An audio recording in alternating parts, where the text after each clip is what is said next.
everybody, and welcome to the garage. I'm Jeremy Cordeaux. Peter Clayton's behind the camera. What did they call this, Pete? Hump Day.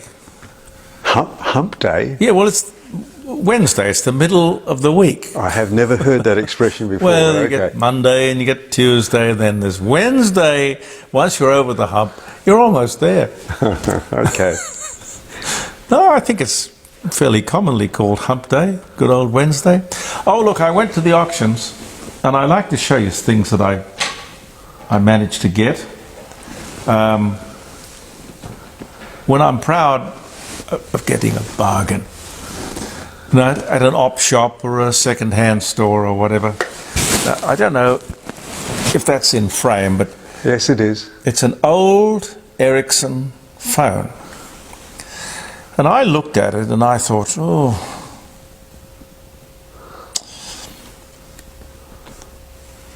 that's going to be expensive. It's a little dusty, I must admit. It's in really lovely condition. There are a few little marks on it, but and its age, I don't know. But I just love the look of that. You know, for us to go from this to the mobile telephone is just ridiculous. This is how people communicated for years. And if it wasn't this, it was a wall phone, an old Ericsson wall phone. Ericsson and Stromberg Carlson, I think, made most of the telephones that were used in the Western world. But I think it's just lovely. And I paid $80 for it. Nobody else wanted it, which in itself is sad, because that's just the most beautiful, it's almost a work of art, piece of jewelry. Anyway, I'm very happy. I'm very happy. Yeah, I think you should be, Jeremy. That is lovely, yes. I am. $80 is a lot of money, but not for that. That's just marvellous. Anyway, happy Wednesday to you. Where do we start? A big rethink of our naval capabilities or capacities. Now, when you look at our defence spending, it's about $50 billion a year, which is more than our required 2% of GDP. I think most countries are required to, by either treaty or common sense, to spend about 2% on defence. Well, we're spending more than that. It's about 50.2 billion. Mind you, at the same time, we're spending this year 60 billion on the NDIS. And at the Minister's own comment, we can work on the fact that a lot of it is wasted and in fact put into the hands of criminals. Organised crime. Bill Shorten said that. Anyway, I don't know where you would rather your taxpayer dollars went. I have no idea. But really, when you consider the coastline of Australia, which is, I had to look it up because I had no idea, 58,800 kilometres. That's a hell of a lot of coastline. And it's an impossible task, really. We have one serviceable Collins-class submarine, and we have 11 surface ships. Most of them are tied up in various docks in Sydney, Garden Island, here, and mostly Western Australia and Sydney. Now, the plan is, according to the federal government yesterday, the plan is to build that up to 26 surface ships. The Hunter-class frigates will be cut back, and that's a big blow to South Australia, because we do not want to find ourselves in a situation where we are the major shipbuilding state in the country and we have this kind of valley of death where the ships that we are making are completed and government, for one reason or another, haven't got another project in mind. They're going to cut the frigates back from 6 to 9.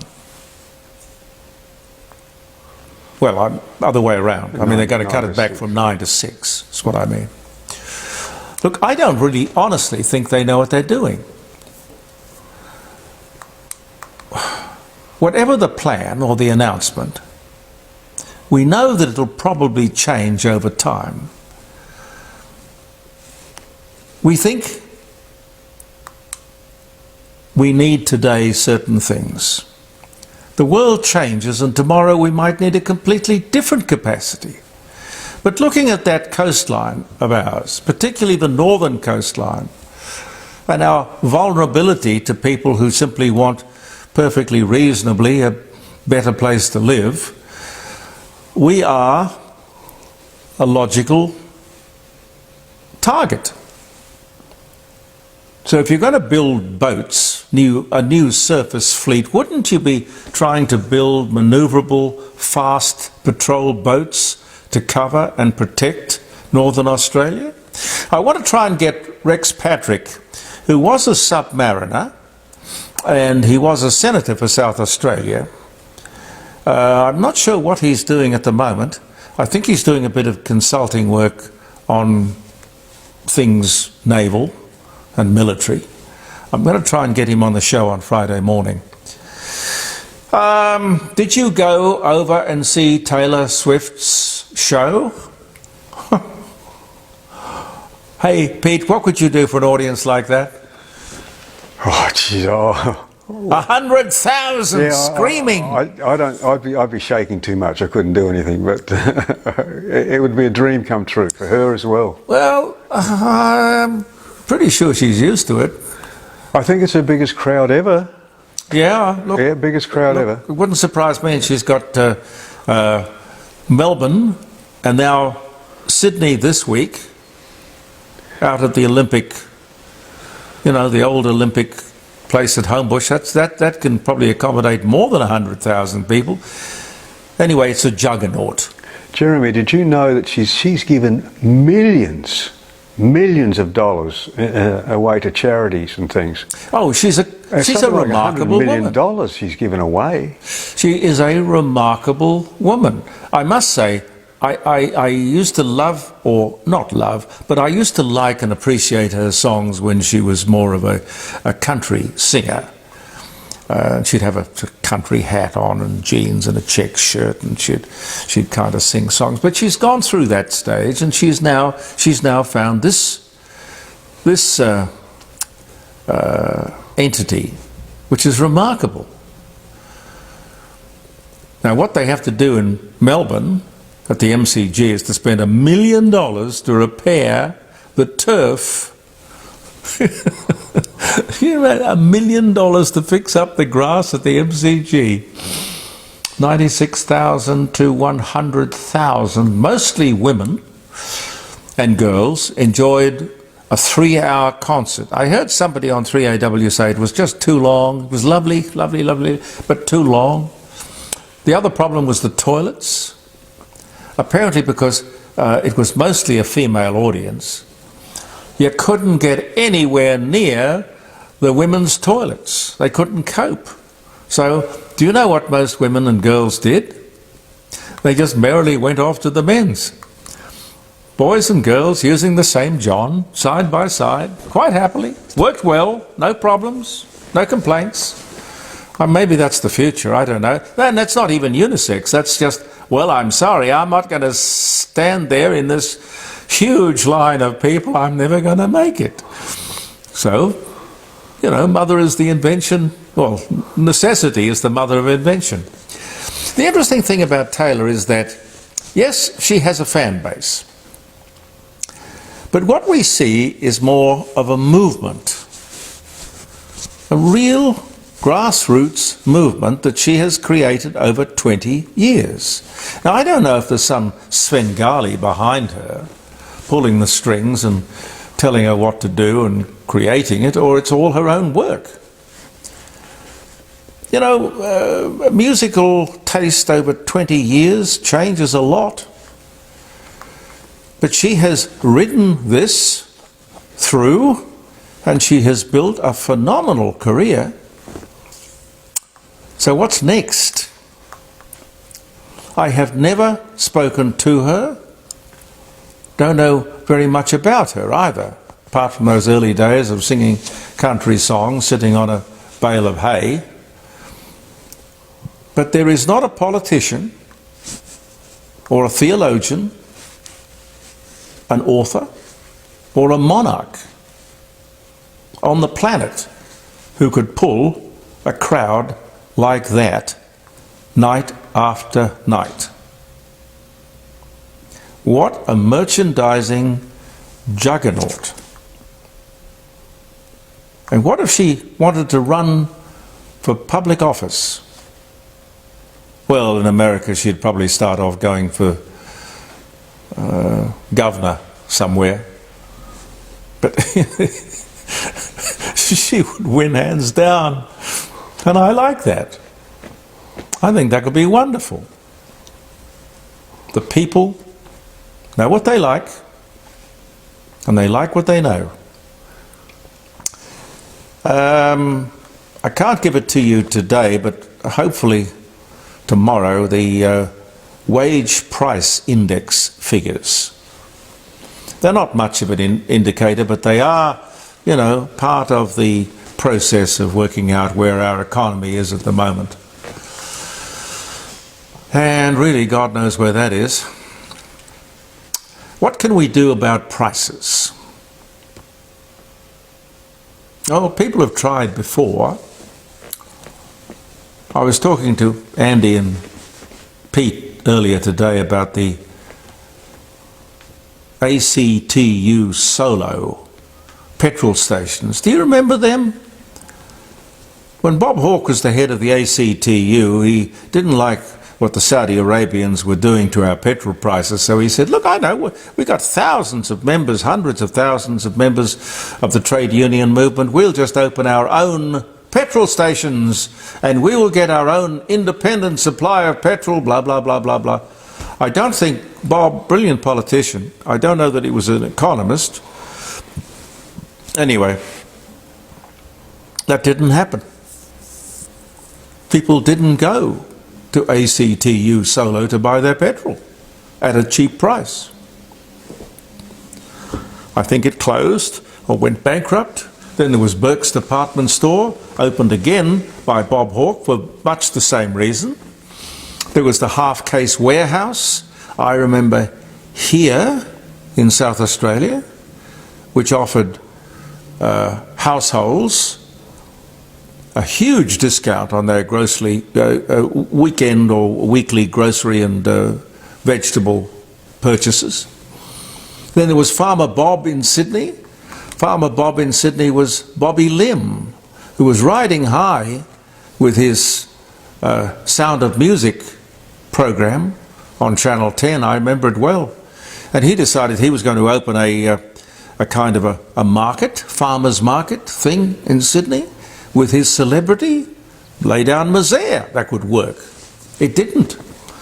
Bilo was a big company here in Adelaide. It was swallowed up by Coles, I think. Warmolds was a big name in Sydney. Anyway, I come to this. Four Corners had a very good look at Coles and Woolworths, mostly a critical look, on Monday night. Big is definitely not beautiful according to the ABC. I'd be fascinated to see a Four Corners program on the ABC. I'm dreaming, of course. That'll never happen. But back to reality. Ultimately, we do have options. Now, I go to Drakes. I think Drakes, we spoke to John Paul Drake at the dining room table, not last Friday, I think the Friday before. We're talking about Australia Day and his brand of patriotism. We've got Foodland, we've got Aldi, we've got the local IGA. The duopoly of Coles and Woolworths is vulnerable.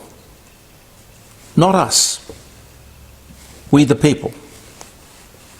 Not us. Customers shoppers.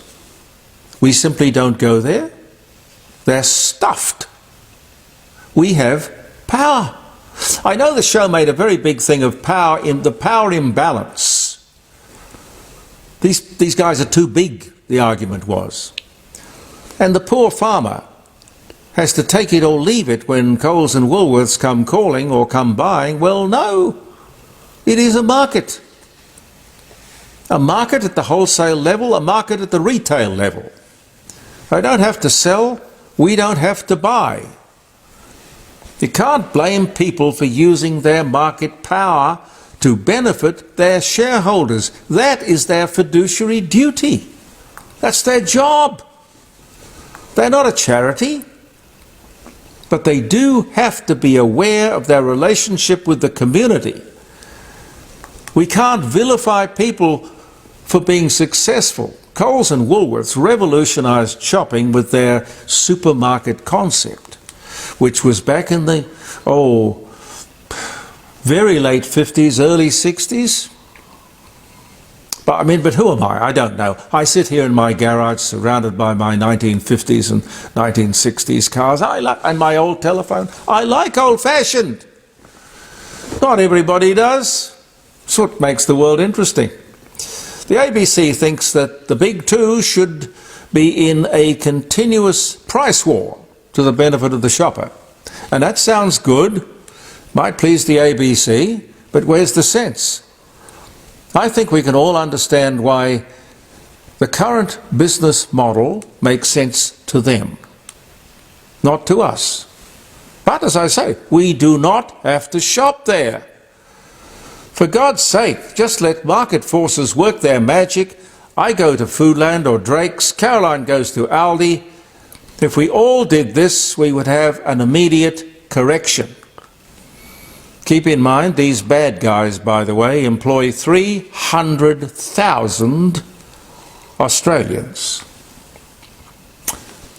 Angus Gregg, who did the story on Four Corners, I'd like to get him on the show on Friday. Maybe he wouldn't be allowed to talk to me, I don't know. Then we have to consider all the chemist chains, Chemist Warehouse. God, I can tell you they use their market power. Then we could talk about the hardware chains and the bottle shops. Do you imagine these people don't use their market power? And after Four Corners I stayed on, have I got time, Pete? Yeah. I stayed on to watch Media Watch, Paul Barry on Media Watch. I don't normally watch it. People say they love it until they're on it. And the world changes. But Paul is paid $300,000 a year for 15 minutes work a week. Nice gig, Paul. But I do wonder what media he watches. A lot of stuff about the unfair media treatment of the Palestinians. The big media story of the week was the Lisa Wilkinson wardrobe allowance of $100,000 a year. And they even gave her a $60,000 a year allowance when she didn't even appear on television. And that whole soap opera that is Channel 10 at the moment, imminent bankruptcy perhaps, I don't know, or takeover. But not a word from Mr. Barry.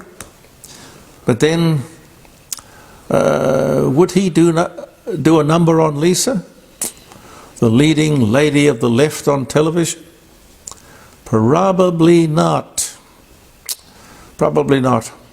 Just let me leave you with a little quick reminder of a visit to the Rising Sun Inn on Bridge Street at Kensington. It is a beautiful, beautiful pub. It's about, built in 1845, wasn't it, Pete? Yes, that's right. Fabulous food. There's a great bar which you can lean up against, and I have done that many times. I've been going there for about 40 years. Grant has been there for I don't know how many years. Fair number. It's a splendid piece of South Australian history. The Rising Sun Inn, and you'll find it, as I say, on Bridge Street at Kensington, which is just off Kensington Road. One visit, and I'm sure it'll become one of your favourite watering holes. And they can organise, if you want to have, I don't know, a wedding or a function of some kind, engagement party, stand-up, corporate do. They've got 5 separate areas that are very flexible. Have a talk to Grant about that at the Rising Sun Inn. It is the 21st. I'll leave you with a few birthdays and anniversaries. If I can find my glasses. I do remember to bring them down with me these days because they do make a big difference when I'm reading.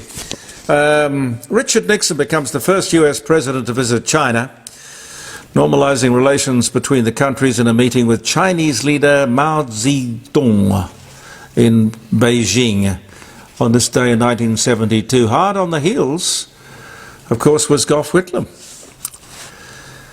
Alka-Seltzer introduced in 1931.